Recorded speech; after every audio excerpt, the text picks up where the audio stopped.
માટે ઘરના, કુટુંબના, જ્ઞાતિના, સમાજના પ્રત્યેક વ્યક્તિ સાથે અનેક પ્રકારનું જતું કરીને પણ મીઠો વ્યવહાર તો રાખવો જ જોઈએ.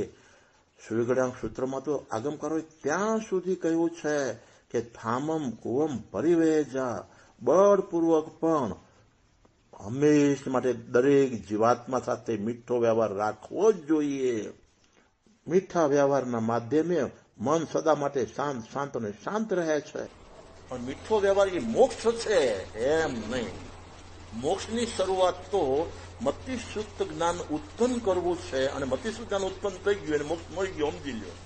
તો આત્મતત્વ દ્રષ્ટિમાં હવે એનો ઉપયોગ એકલો ને એકલો, એને અસહયોગી રહેવા દો, એને ઉદયના સંગમાં ન જવા દો. કોઈ પણ યુવાન દીકરો અન્યના સંગમાં જાય તો જે થતું એમ થાય, એમ જ હોય છે ને. તો આ ઉપયોગ ઉદયના સંગમાં જાય છે, બગાડીને આવે છે, બનવાનું બને છે, એમ જ બને છે. ત્યારે બીજા ના, પાછું ઓલામાં તો શું થાય કે ચાલો મારી ભર યુવા અવસ્થા છે અને હું આમના સંગમાં આવું છું, પણ એ મારા કરતા હવાયા સંસ્કારી છે, તો કદાચ હું સંસ્કારી બની જઈશ. બને કે ન બને? સંગનો રંગ લાગી જાય તો સંસ્કારી બની જાય. પણ અહીંયા જુદું છે. આ ઉપયોગ જો ભૂલે ચૂકે, આ ઉદય ગમે તેવો હવળો હોય તો ભલે, અવળો હોય તો ભલે, પણ આ ઉપયોગ જો એના સંયોગમાં આવી ગયો તો એ બેગડો સમજી લો. શું કામ? એ રાગના રમખાણ પેદા કરશે, અને આ ઉદય ખરાબ છે તો દેશના રમખાણ પેદા કરશે. તો રાગ અને દેશ બચ્ચા આપણા પોતાના જ છે, એટલે બે તરફથી આપણને માર જ છે. થાય ને?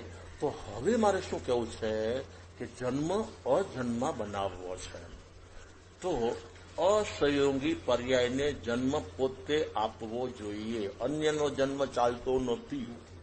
તો પોતાનો ઉપયોગ એલોન છે, અને એ એલોન ઉપયોગને ઉદયથી એલોન કરી એલોન તત્વ તરફ વાળો.